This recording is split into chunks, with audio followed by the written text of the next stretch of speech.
정말 오랜만에 뵙네요. 6개월이 넘은 것 같아요. 그동안 저는 아주 건강하고 행복하게 잘 지냈습니다. 1월 1일부터 5월 말까지 약 6개월간의 긴 겨울방학을 끝내고 다시 일을 시작했어요. 뭐 그렇다고 날마다 일만 한 건 아니고요. 한 달에 벌으면서 20일 정도 일이 있는 날은 일을 하고 없는 날은 책을 쓰면서 살아왔습니다. 또 시간이 날 때마다 태양과 달을 촬영해 왔고요. 캐논 카메라와 삼양 옵틱스의 망원 렌즈를 한 고마운 후원자님께서 기증해 주셔서 틈틈이 달과 태양을 촬영해 왔습니다. 오늘로 2달이 조금 넘었네요. 3번째 보름달을 관측했고요. 어떤 날은 매 시간마다 하늘을 관측하고 태양을 촬영한 날도 있었어요. 그러다 보니까 이렇게 캠트레일을 뿌리고 지나가는 비행기들과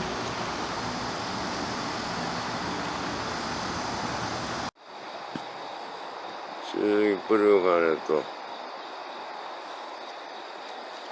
이걸 한번 찍어볼까? 하루 종일 제 머리를 만드는 헬기들을 촬영하는 게 얻을 수가 있었죠.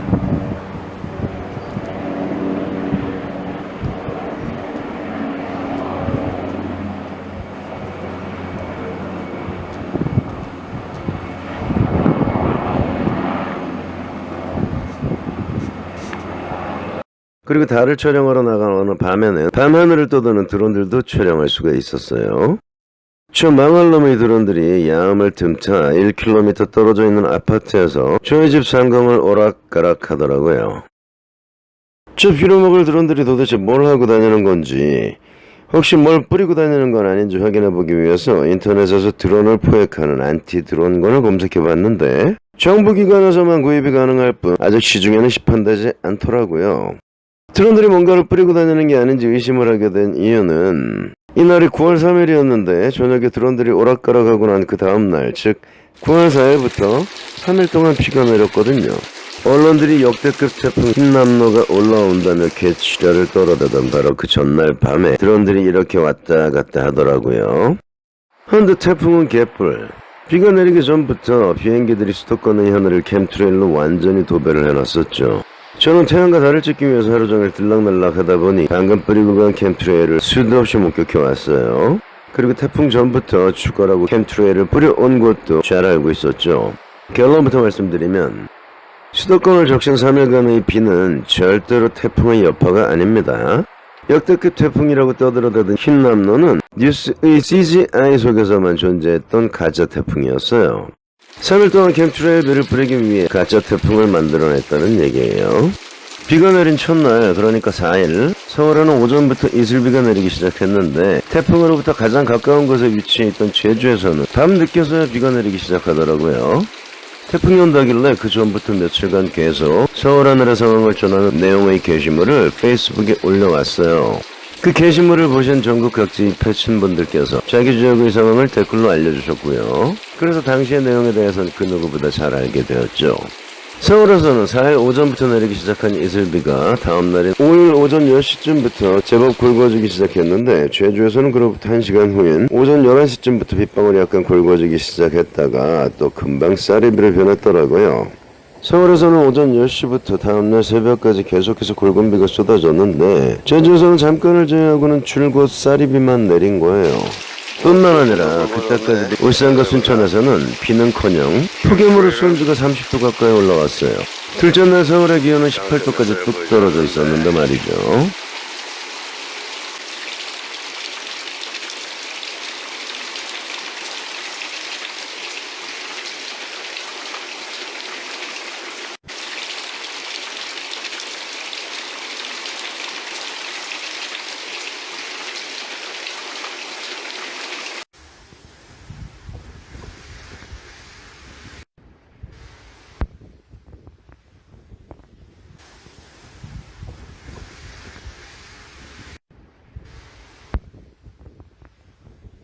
그리고 같은 시각 순천 북쪽에 위치해 있는 구례와 산청에는 굵은 빗방울이 떨어지고 있었어요. 그러니까 뭐라는 얘기죠? 9월 4, 5, 6일 3일간 계속된 서울의 비는 태풍과는 하등의 관계가 없다. 캠트레일에 의한 인공 강우였을 뿐이다. 한데 그게 태풍의 여파인 걸로 둔갑시키기 위해서 전국적으로 캠트레일을 분사한 뒤에 인공 강우를 뿌렸다. 이게 팩트인 겁니다. 손바닥만한 한반도에서 남부와 중부의 기온 차이가 10도나 난다는 건 절대로 있을 수 없는 일이죠. 그건 캠돔 때문에 가능한 겁니다. 수도권 주변 상공에만 캠트레일러 2배를 내놓고 며칠씩 비를 뿌려대면 태양광은 흡수되지 못하고 지표면의 온도는 계속 떨어지니까 대기의 기온도 낮아지겠죠. 찬 공기는 가라앉고 뜨거운 공기는 위로 올라가죠. 그런데 위쪽을 두터운 캠트레일층이 틀어막고 있으니까 대류순환이 일어나질 못해서 캠돔 안의 기온은 계속 떨어지는 거예요. 그 바깥의 기온보다 10도나 더 낮아지게 되는 거죠. 그러면 이 대목에서 이런 의문이 드실 겁니다. 왜 태풍을 핑계로 천문학적인 예산을 낭비해가면서 3일 동안이나 수도권의 인공강우를 퍼부어댔을까 하는?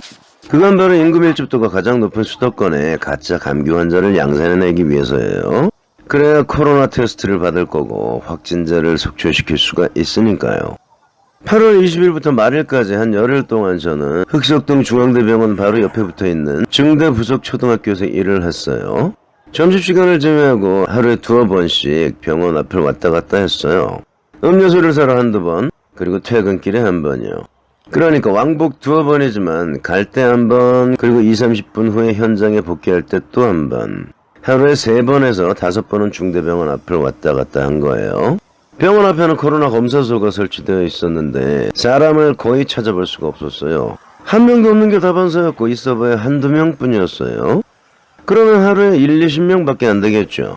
인심 팍 써서 50명이라고 쳐준다고 해도 전국의 검사소가 한 600개 정도니까 하루에 50명씩 3만 명이네요. 근데 이건 검사자 수죠. 확진자 수는 그 10%, 즉 3,000명 정도라고 보면 되겠죠.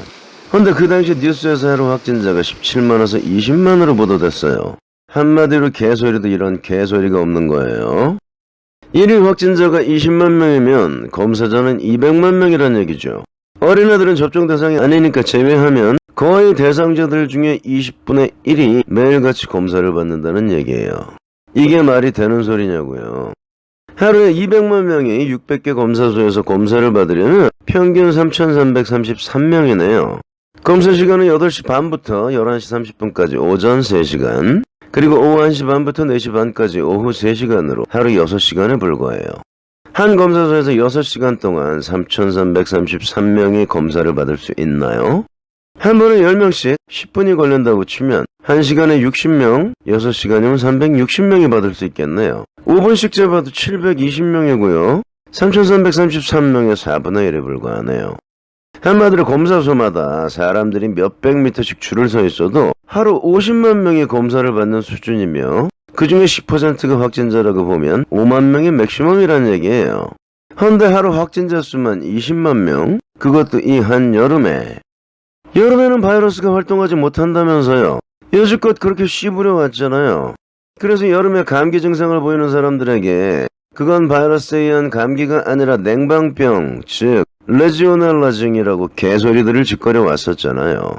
에어컨 냉각수에 서식하고 있는 레지오넬라균에 감염된 거라고요. 그런데 사기 팬데믹 이후에는 한여름에도 감기 증상을 보이는 사람들이 넘쳐난다. 여름에는 바이러스가 활동하지도 못하는데 그러면 왜 갑자기 이렇게 많은 사람들이 한여름에 감기 증상에 시달리게 된 걸까요? 그건 바로 전류와 전자파 때문입니다. 전류와 전자파가 생체를 파괴하거든요. 전류와 전자파에 의해 파괴된 세포와 그 조각들은 몸 밖으로 배출됩니다. 그것들이 체내에 누적되면 부패하게 되고 부패되면 독소를 뿜어내기 때문에요. 이 과정을 면역체계가 관장하는 겁니다.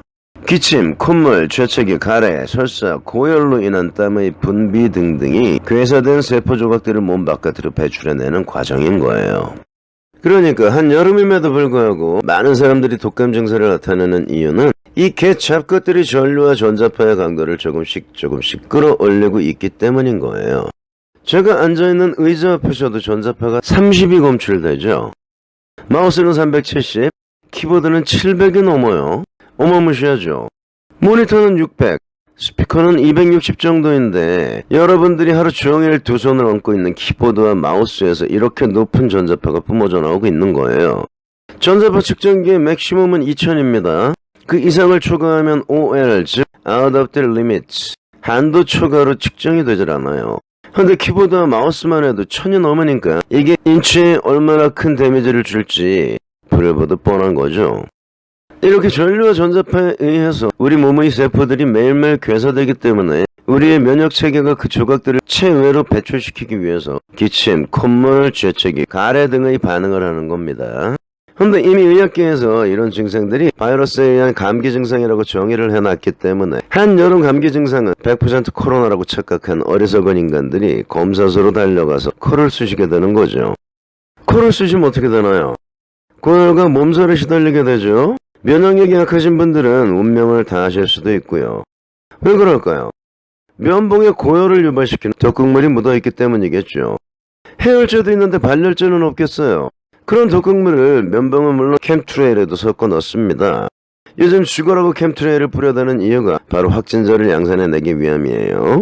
이렇게 전류와 전자파, 캠트레일, 면봉으로 인해 감기와 고열, 몸살이 유발되는 거예요. 그러니까 절대로 코를 쑤시면 안 되겠죠. 바이러스는 존재하지 않습니다. 저것들이 바이러스라고 우겨대는 건 전류와 전자파에 의해 파괴된 내 세포의 편린일 뿐이에요. 애완동물들은 코로나에 걸리지 않죠. 동물들은 기본적으로 인간들보다 면역력이 월등히 높습니다. 그 이유는 방바닥에 떨어져 있는 과자 부스러기나 음식 찌꺼기들, 심지어 거미와 바퀴벌레, 구더기 같은 지저분한 벌레들을 주워 먹기 때문이에요. 또 자신의 털이나 발바닥을 핥는가 하면 어떤 때는 쥐나 병들어 날지 못하는 새들을 사냥하거나 잡아먹기도 하기 때문에요. 야생동물들은 애지간히 상한 고기를 먹어도 탈이 나질 않습니다. 늘상 그렇게 살아왔기 때문에 그에 대응할 수 있는 면역체계가 갖춰져 있거든요. 근데 인간들은 아주 오랫동안 청결한 생활을 유지해왔죠. 하루에 2번 이상 샤워를 하고 설거지도 깨끗이 하고 옷이나 이불도 자주 빨아입고 화장실에서 나올 때 항상 손도 씻고 수돗물 대신 비싼 생수를 사다 마시죠. 뭐 그렇다고 생수가 깨끗하다는 건 절대 아닙니다. 생수도 이런저런 독소들이 내포되어 있어요. 다만 수돗물보다 조금 나은 정도일 뿐이죠. 아무튼 필요 이상의 청결한 생활 때문에 인간의 면역력은 동물들에 비해 취약해질 수밖에 없게 된 거예요. 게다가 동물들은 휴대폰이나 컴퓨터를 절대로 사용하지 않죠.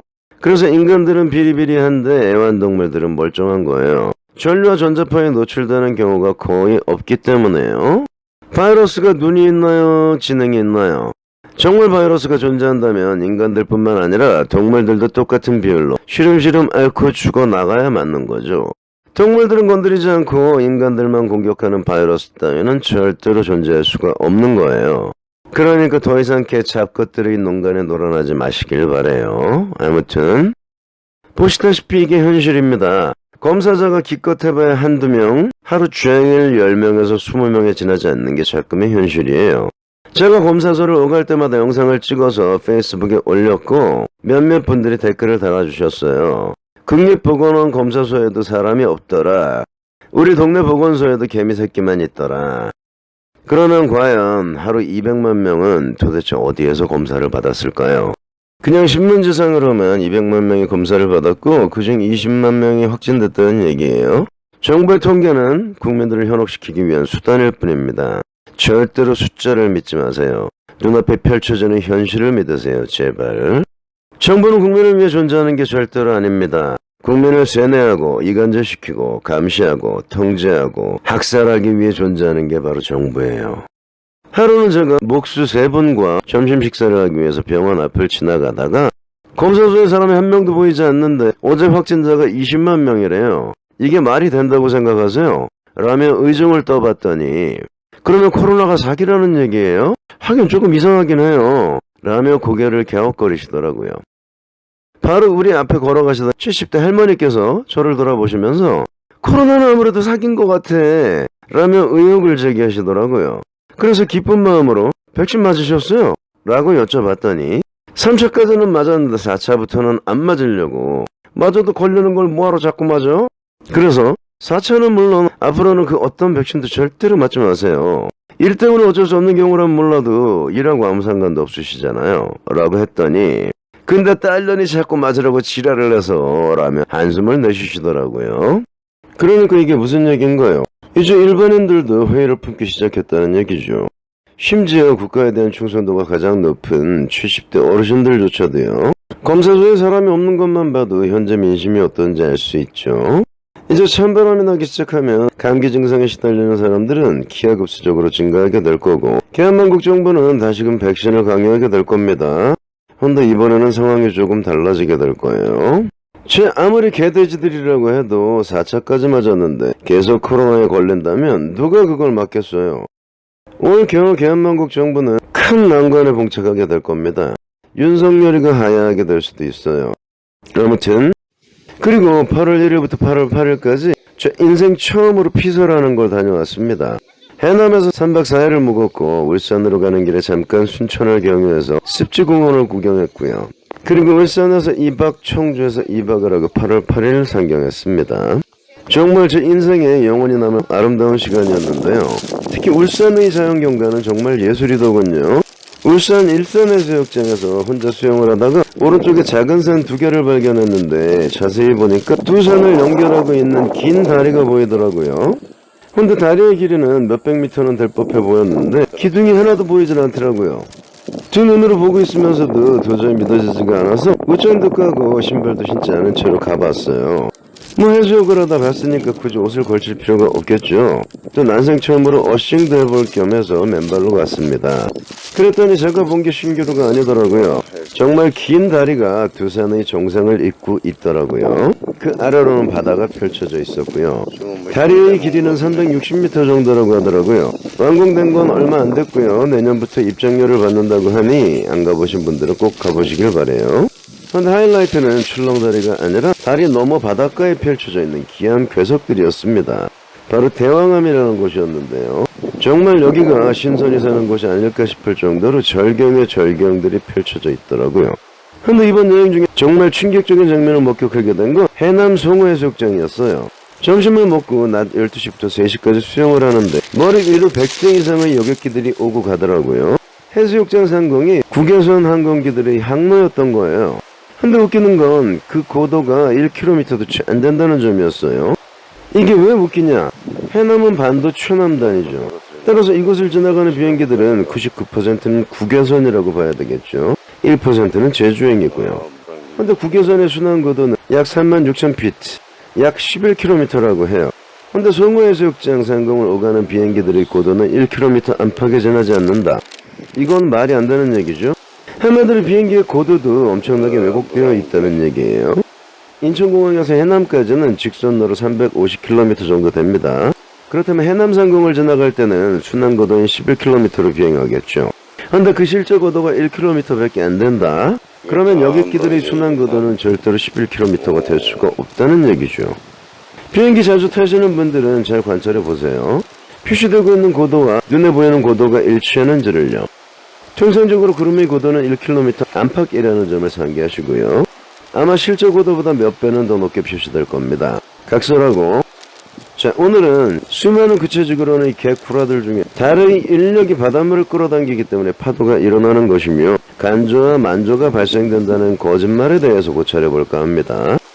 얼마 전에 제 책을 구입하신 분께서 페이스북 메신저로 가끔 궁금하신 점들을 문의해 오시는데요. 추석 명절 연휴 때 어떤 영상을 링크해 놓으셔서 보게 됐습니다. EBS 다큐 프라임의 달의 기적이라는 영상의 앞부분이었는데요. As the moon goes around, its gravity tugs on all the surface of the Earth. Now the ground only moves by maybe a centimeter or two, but the oceans, because they're liquid, 5분 27초 장면입니다. 내레이터는 영화배우 김명수 님이시고요.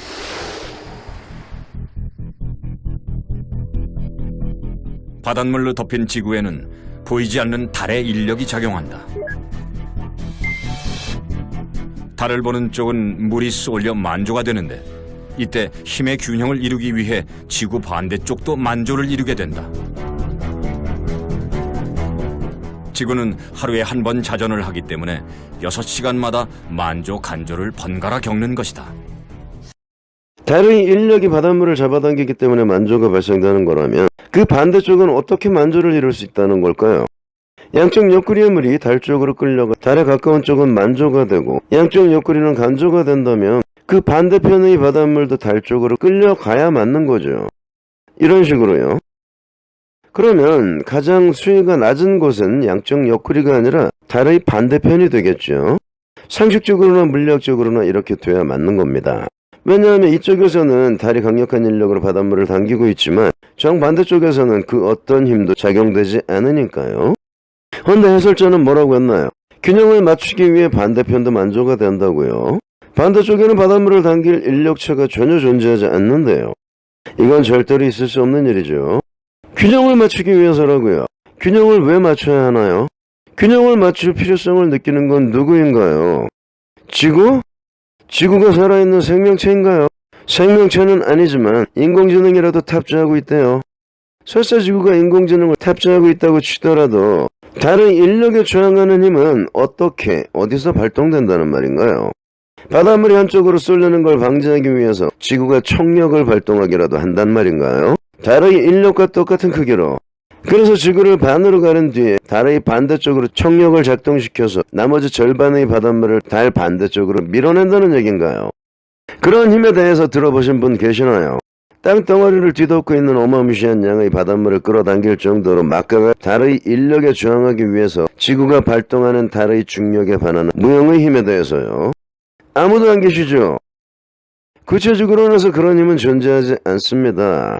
그런데 무지막지한 달의 인력에 버금가는 어떤 힘이 바닷물이 한쪽으로 쏠리는 것을 막기 위해 발동할 수 있다는 말인가요? 영상을 끝까지 보시면 아시겠지만 영상 속에서도 그런 힘에 대한 설명은 전무합니다. 단지 균형을 맞추기 위해 반대쪽도 만조가 된다라는 문구가 전부예요. 이게 구체적으로는 이 수준입니다. 아주 저급하기 짝이 없죠. 필요하면 무엇이든 지어내요. 초속 30km의 공전력과 시속 1670km의 자전력, 구름과 바닷물을 비롯한 삼라만상을 잡아당기고 있는 중력. 하지만 필요치 않으면 깡그리 무시해버리죠. 여기서는 지구의 자전과 달의 인력이 필요하니까 언급되고 있지만 필요하지 않은 지구의 공전력이나 태양의 중력 따위는 깡그리 무시하고 있죠. 솔직히 까놓고 얘기해서 지구의 자전 속도보다 공전 속도가 수십 배는 더 빠르죠. 자전 속도는 초속 460m에 지나지 않지만 공전 속도는 초속 30km예요. 65배나 더 빠른 거예요. 그러면 바닷물은 어떻게 대하나요? 이렇게 뒤쪽으로 쏠려야 되겠죠. 근데 이런 얘기는 절대 들어본 적이 없죠. 중력 때문이라고요. 중력이 사방의 바닷물을 골고루 끌어당기기 때문에 공전력으로 인한 쏠림 현상은 발생되지 않는 거라고요. 아니, 자전력 때문에 지구의 동서간 지름이 남북 간의 지름보다 더 길어졌다면서요. 자전력이 딱딱한 지각도 변형시키는데 그보다 65배나 더 강한 공전력은 지각의 변형은커녕 바닷물의 쏠림 현상조차 만들어내지 못한다는 말이에요. 아니, 자전력조차 버텨내지 못하는 중력이 그보다 65배나 더 큰 공전력을 무슨 수로 상쇄시킨단 말인가요? 이게 뭔 개소리냐고요. 게다가 달의 질량은 지구의 100분의 1을 약간 넘는 수준이에요. 즉, 달의 중력은 지구의 100분의 1에 지나지 않는다는 얘기예요. 달이 지구랑 맞붙어 있다고 해도 바닷물을 끌어당기는 달의 인력은 지구의 100분의 1에 불과하다는 얘기죠. 근데 달이 지구랑 맞붙어 있는 게 아니죠. 달은 지구로부터 38만 킬로미터 떨어져 있죠. 예전에 설명해드린 바 있습니다. 중력은 거리의 제곱에 반비례한다고요. 지표면에 미치는 지구의 중력을 1이라고 할 때 지구 반지름만큼 떨어진 곳, 즉 지표면으로부터 6378km 상공에 미치는 지구의 중력은 지표면의 4분의 1, 또 그만큼 더 멀어질수록 9분의 1, 16분의 1, 25분의 1, 10배 더 먼 곳은 100분의 1, 이런 식으로 중력이 감소된다고 말씀드린 바 있죠. 달은 지구의 반지름보다 약 60배 떨어져 있으니까 달의 중력은 지구와 맞붙어 있을 때의 3600분의 1로 대폭 감소되겠죠. 근데 달의 중력은 지구의 100분의 1이니까 3600분의 1에 100분의 1을 곱하면 360만 분의 1이 되겠죠. 그러니까 바닷물에 미치는 지구의 중력을 1이라고 할 때 38만 킬로미터 떨어져 있는 달의 중력은 360만 분의 1이라는 얘기입니다. 3발의 피라는 얘기죠. 근데 지구 중력의 360만 분의 1에 지나지 않는 달의 인력이 지구를 둘러싸고 있는 어마무시한 질량의 바닷물을 끌어당겨서 조수간만의 차를 발생시킨다고요. 그보다 360만 배나 더 강한 지구의 중력이 끌어당기고 있는데요. 개풀 뜯어먹는 소리죠. 이게 왜 개풀 뜯어먹는 소리인지를 단번에 알 수 있는 또 하나의 예가 있습니다. 태양의 질량은 태양계의 99.9%를 차지합니다. 즉 태양계 내의 모든 물질들이 가진 중력을 100이라고 할 때 태양의 중력이 99.9%라는 얘기예요. 그리고 지구를 포함한 8개의 행성들과 달을 비롯한 위성들, 그리고 수많은 소행성들이 가진 중력의 총합이 0.1%라는 얘기죠. 그러니까 태양과 달의 중력 차이는 헤아릴 수 없이 극심할 수밖에 없겠죠. 이미 말씀드린 것처럼 지구의 중력은 달보다 100배 더 강합니다. 근데 태양의 중력은 지구보다 33만 2,946배나 더 강해요. 그러면 달과 태양과의 중력 차이는 3,330만 배나 된다는 얘기죠. 한마디로 게임이 안 되는 거예요. 근데 영상의 7분 35초대를 보시죠. 생태과학 관장에 나와서 도둑개들이 보름날 밤 만조대 알을 낳는 습성에 대해 설명합니다. 보름날 만조대가 되면 물이 가장 많이 차오른대요. 보름날이면 보름달이 뜨는 날을 의미하죠. 보름달이 떴다는 건 뭔가요? 태양은 달과는 정반대쪽 하늘을 지나가고 있다는 얘기죠. 자, 9월 10일 만조표입니다. 관측되는 반도의 남서쪽에 위치해 있는 전라남도 완도를 지정했습니다. 낮에는 태양이 완도 하늘을 지나가죠. 태양이 지나가는 오전 만조 수위는 347cm였는데 보름달이 지나가는 밤의 만조 수위는 397cm로 50cm나 더 높아져요. 근데 이미 설명드렸다시피 태양의 중력은 달보다 3,330만 배나 더 강합니다. 그러면 낮의 만조 수위가 밤보다 훨씬 더 높아져야 맞는 거죠. 이것만 봐도 간만의 차이가 달의 인력에 의해 발생되는 게 아니라는 사실을 알 수 있어요. 게다가 어떤 지역의 해수면이 정말로 보름달이 잡아당기는 인력 때문에 높아진다면 만조 시간은 보름달이 남중하는 시간과 일치해야 되겠죠. 달이 남중했다는 건 달이 그 지역과 가장 가까운 지점을 지나가고 있다는 얘기이며 중력은 빛과 같은 속도로 즉각적으로 반응하니까요. 근데 9월 10일에 뜬 보름달이 완도 지역 상공에 남중하는 시간은 그 다음날 새벽인 0시 48분이었어요. 따라서 완도 앞바다의 만조 시간은 달의 남중 시간과 정확하게 일치해야 합니다. 그래야 달의 인력이 만조를 일으킨다는 가설이 성립될 수 있는 거예요. 근데 이날 완도 앞바다의 만조 시간은 밤 10시 28분이었어요. 보름달이 남중쯤에 도달하기 2시간 20분 전에 이미 완도 앞바다는 만조를 기록한 거예요. 그러면 만조는 달의 인력과는 아무런 상관이 없다는 얘기가 되는 거죠. 또 한 가지, 달과 태양이 정반대로 늘어서게 되는 보름때보다 달과 태양이 일렬로 늘어서게 되는 금음때 만조 수위가 훨씬 더 높아져야 맞는 거죠. 달과 태양이 동시에 바닷물을 끌어당기니까요. 물리학적으로는 반드시 그래야만 됩니다. 여기에는 이론이 있을 수가 없어요. 9월 25일이 태양과 달이 일렬로 늘어서게 되는 금음이에요. 달의 남중 시간은 오전 11시 56분이고요. 근데 오전 만조 시간은 달의 남중보다 2시간이 더 빠른 9시 46분이죠. 수위는 327cm고요. 그리고 밤 만조 시간은 밤 10시 4분으로 361cm네요. 낮 만조 수위보다 34cm가 더 높은 거예요. 근데 금음달은 태양하고 비슷한 시간에 떠서 비슷한 시간에 지죠. 밤 10시 4분이면 태양과 금음달이 진 지는 3시간, 금음달이 남중한 지는 10시간이 지났다는 얘기예요. 근데 어떻게 밤 10시의 만조 수위가 달과 태양이 동시에 지나가는 오전의 만조 수위보다 더 높을 수가 있나요? 그리고 보름달이 떴던 9월 10일 만조 수위와 비교해 봅시다. 금음달이 뜨는 날은 오전 만조는 327cm, 저녁 만조는 361cm였는데 보름달이 떴던 10일 오전 만조는 347cm, 저녁 만조는 397cm로 금음날의 만조 수위보다 오전에는 20cm, 저녁에는 36cm가 더 높아요. 태양과 달이 같이 잡아당길 때보다 태양이나 달 혼자 잡아당길 때의 수위가 더 높다는 얘기예요. 이것도 있을 수가 없는 일이죠. 따라서 뭐다? 만조는 달의 중력이 바닷물을 끌어당기기 때문에 발생되는 게 아니다. 한마디로 태양과 달은 중력을 갖고 있지 않다. 그런 얘기가 되는 거예요. 그 결정적인 증거를 보여드리죠. 9월 10일에 보름달이 떴죠. 근데 이날이 달이 지구에서 가장 가까운 근지점을 지나간 날이 아니었어요. 이날 보름달은 36만 8,476km 떨어진 곳을 지나가고 있었어요. 그러면 달이 근지점을 지나간 날은 언제일까요? 9월 8일이 36만 4,633km로 9월 중에 가장 가까웠네요. 그러면 이날 만조 수위가 가장 높았어야 되겠죠. 달의 중력이 바닷물을 끌어당겨서 만조가 일어나는 거라면 당연히 그래야 되겠죠. 근데 보름달이 뜬 9월 10일은 347cm에 397cm였는데 달이 근지점을 지나간 9월 8일은 294cm에 380cm로 낮에는 53cm, 밤에는 17cm가 더 낮았네요. 그러니까 달의 인력이 바닷물을 끌어당기기 때문에 만조가 일어나는 게 절대로 아닌 거예요. 정말 그런 거라면 달이 가장 가까운 근지점을 지나가는 날 만조 수위가 가장 높아야 되겠죠. 자, 살펴보신 것처럼 달의 중력이 바닷물을 끌어당겨서 간만의 차가 발생된다는 구체적으로의 주장도 역시나 새빨간 거짓임이 증명됐습니다. 도대체 지구가 자전 공전하고 있는 구치라는 사실을 증명해줄 증거는 어디에 있는 건가요? 시간이 되니까 넘어갔다 와야 되겠다. 좀 이따 또 봬요.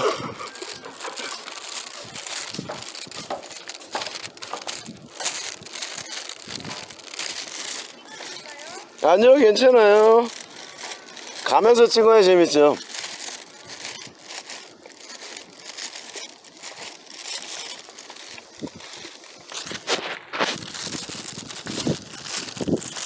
슬로우.